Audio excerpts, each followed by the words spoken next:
جہاں معاشی محاذ ایک بڑا چیلنج ہے، وہاں خارجہ محاذ بھی کسی چیلنج سے کم نہیں ہے، کیونکہ عالمی سطح پر اپنے تشخص کو اجاگر کرنا اور قائم کرنا بھی ایک بڑا چیلنج ہوگا اس حکومت کے لیے۔ تو سلمان صاحب، خارجہ محاذ کون سنبھالے گا اور ترجیحات کیا ہوں گی؟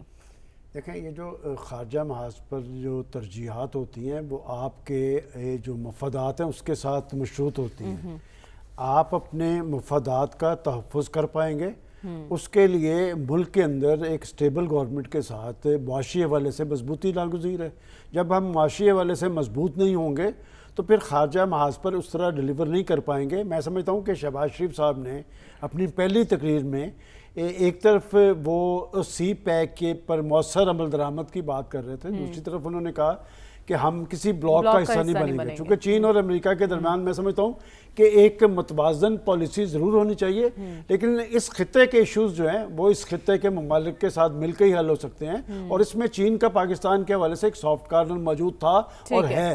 چین مشکل وقت میں آپ کے ساتھ کام آتا رہا ہے، لیکن امریکہ کی دوستی بے وفائی کی رہی ہے۔ متوازن پالیسی ضرور ہونی چاہیے، لیکن امریکہ پر انحصار کرنا اپنے آپ کو بیوقوف بنانے کے مترادف ہوگا۔ ٹھیک ہے ڈاکٹر صاحب، آپ کو بھی ایسا ہی لگتا ہے کہ ہم واقعی کسی بلاک کا حصہ نہیں بنیں گے؟ دیکھیں، پاکستان میں اس وقت یعنی وہ اکانومی کے IMF کے ایشو اب ایک طرف کر دیجئے، جو فورن پالیسی میں پاکستان اس وقت شدید مشکلات کا شکار ہے۔ اس کے لیے جو ہم فارمولہ معلوم ہمیں جو بتایا جا رہا ہے کہ 3 آدمیوں کی ذمہ داری ہوگی، تو وہ سانجے کی ہنڈیا سے فورن پالیسی نہیں چل سکتی۔ وجہ یہ ہے کہ سب سے بڑا پاکستان کو اس وقت جو مسئلہ ہے نا، باقی چیزوں کو چھوڑ کے نیبرہڈ میں آپ کے ریلیشن شپ خراب ہیں۔ انڈیا کے ساتھ 0۔